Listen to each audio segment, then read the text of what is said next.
اعوذ باللہ من الشیطان الرجیم بسم اللہ الرحمن الرحیم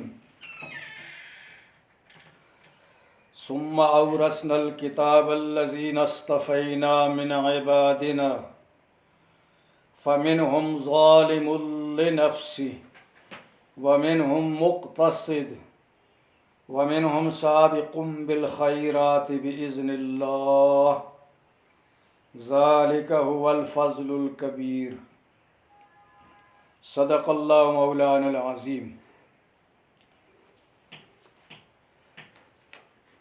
مسلمان کی شان یہ ہے کہ وہ موجودگی اور عدم موجودگی دونوں حالتوں میں دوسرے مسلمان کا خیر خواہ ہوتا ہے۔ توحیدی نے انجینئر صاحب کے مختلف موضوعات پر سوال و جواب کا سلسلہ سنا۔ ماشاء اللہ، اللہ پاک نے انہیں کمال ذہانت عطا فرمائی ہے۔ آج تو الحاد کی طرف دنیا جا رہی ہے۔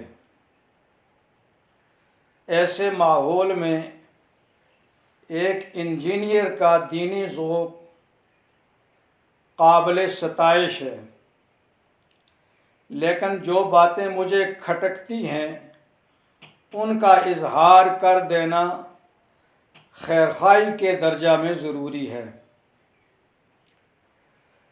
ماضی قریب میں کچھ اس طرح کے ذہین لوگ گزرے ہیں جنہوں نے الگ پرواز کے شوق میں یا منصوبہ بندی کے تحت مسلمانوں میں اختلاف کو ہوا دینے کے لیے سواد اعظم سے ہٹ کر کچھ نظریات اختراع کیے۔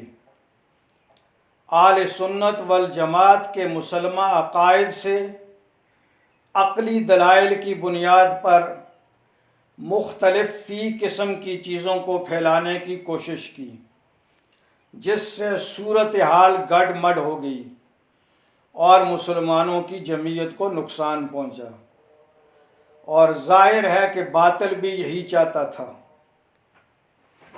عالم صلی اللہ علیہ وسلم کا ارشاد ہے، الدین النصیحہ، لہٰذا میرا انجینئر صاحب کے لیے مخلصانہ مشورہ یہ ہے کہ وہ اہم اور پیچیدہ مسائل میں اہل علم سے استفادہ کریں۔ علمی اور پیچیدہ مسائل کو علمی حلقوں تک محدود رکھنا مناسب ہے۔ عوام الناس ایسی باتیں سن کر اور پڑھ کر مزید الجھنوں کا شکار ہو جاتے ہیں، جیسا کہ ماضی قریب میں بعض طالع آزماؤں نے فروعی مسائل کو ہوا دینے کے لیے جماعت تبلیغی سے تعلق رکھنے والے بزرگوں اور بھائیوں کو خوب استعمال کیا، جس سے معاشرے میں زبردست توڑ پیدا ہوا اور توحیدی و اصلاحی مشن متاثر ہوا۔